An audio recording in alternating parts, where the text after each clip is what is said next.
Shanghai GP3 is all the rage right now, but is it any good?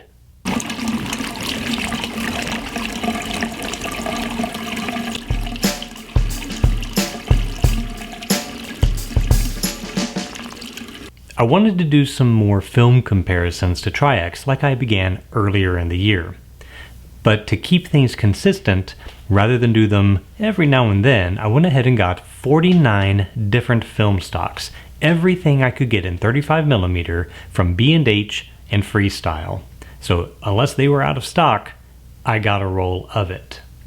Now, if this part of the video seems familiar, it's because I'm using this portion of the video for all 49 of them rather than record it 49 times. So if you want to skip ahead to the H&D curves or the prints, time codes are right over here. For those of you that haven't seen this part of the video before, here's what I've done. So I wanted to use each film with the exact same shot, which is a headshot of me with a Kodak Gray Card Plus, which happens to have a red, blue, and green patch, a cyan, magenta, yellow patch, and then a dark and a neutral flesh tone. Then, with those shots taken, I bracketed every shot in third of a stop so that we can make sure we have a negative of equal shadow density to the base target film of Tri-X. Now, the reason I use Tri-X is because it's just been around for a long time and it's a very popular film. So it's a good base film to compare everything to. Then, once everything was developed, which was developed in D-76 at stock for the manufacturer's recommended time, I printed everything on Ilford using the exact same aperture, contrast settings, developer, and everything. The only thing I changed was my exposure time, and that was to make sure that I compensated for any base fog variation from one film stock to another. Other than that, everything was left the same so that we can have a comparison of just the qualities of the film.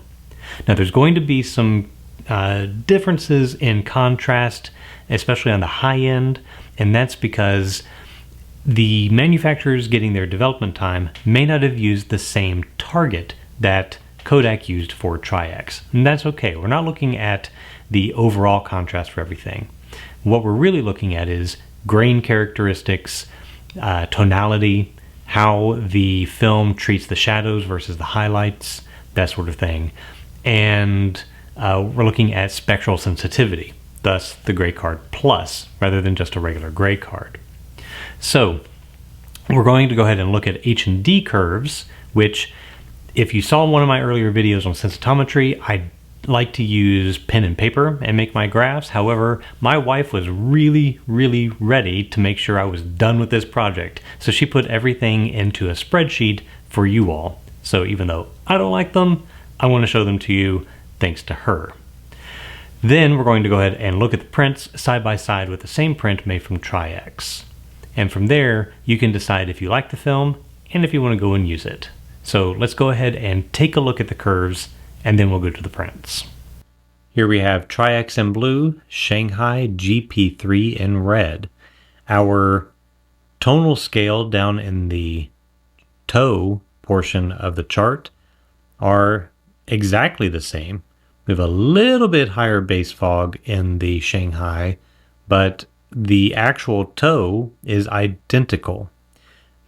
However, from there, it deviates dramatically. So where I have a little bit less contrast in the Tri-X, the straight line portion of the mids in the Shanghai are pretty good. It does start to shoulder gracefully at the top, but not dramatically. So I would expect a fairly good contrast performance pretty much through the whole range with fairly identical shadows in both films. So let's take a look at the prints and see if the performance matches the curves. Here we have our Tri-X 400 and we have Shanghai GP3 100. Immediately we can see highlights blown out. So the development time that was provided from Shanghai clearly too long. So it would need to be adjusted in order to get a more reasonable scale, but we can still infer quite a bit from what we have here. First off, I did get a 100 speed response. Now, if you are used to zone system testing, you may find that if you lower the development time, you may lose about a third of a stop or up to a third of a stop of film speed, in which case this may be more of an 80 speed. But as is, I did get 100 speed in order to get the correct shadow detail. Other thing that you might want to notice right away, I have an extended red response, which means I get an equally low cyan response. This is something we have seen before. We saw this with FOMA films, particularly the 400 speed, and we saw it with our Acros 2 from Fujifilm, also a 100 speed film. Those are just a couple of things to consider. If you are shooting portraits, that's great. Nice, smooth tone in the reds of skin, but it would make cyans darker. In this case, didn't really make the cyan darker because it's overdeveloped. But if you're shooting landscapes, you would have slightly darker skies, slightly brighter reds. Okay, now beyond that, let's go ahead and zoom in and take a look at some of the closer features like grain and detail. All right, looking at the film, when we look at grain, I would say the grain here has the same appearance as Tri-X, which if Tri-X is a 400 and this is a 100, it's a fairly grainy 100 speed film. Looking at something like Acros 2 next to this is a much smoother, smaller grain. So Shanghai film, a little on the grainy side for its rated speed. Detail in areas such as my cheek, still nice and sharp. Looks like I've got the pores in there fairly clearly. Yes, we get blown out highlights in this area as it goes into the brighter areas, but again, that's a development time issue and can be easily resolved through testing. Here in the shoulder and the fabric of the shirt, we can see that we do have nice fine detail in the fabric.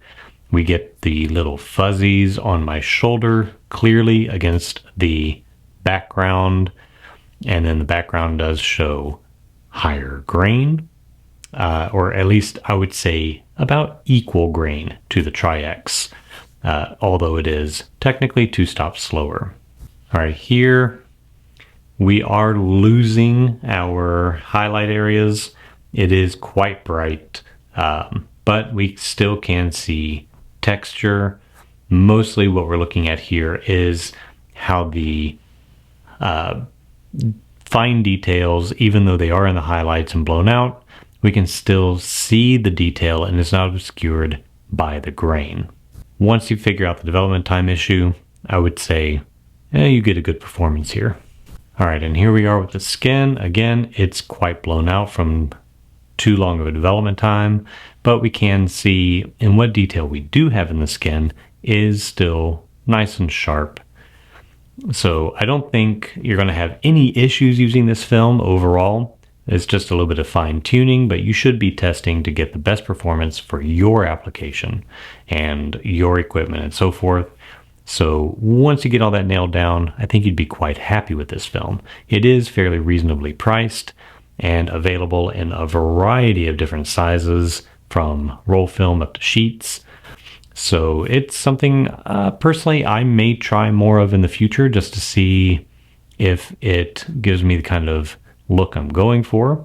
Definitely the price is attractive, especially compared to Kodak films, which are my usual go-to, but getting quite expensive now.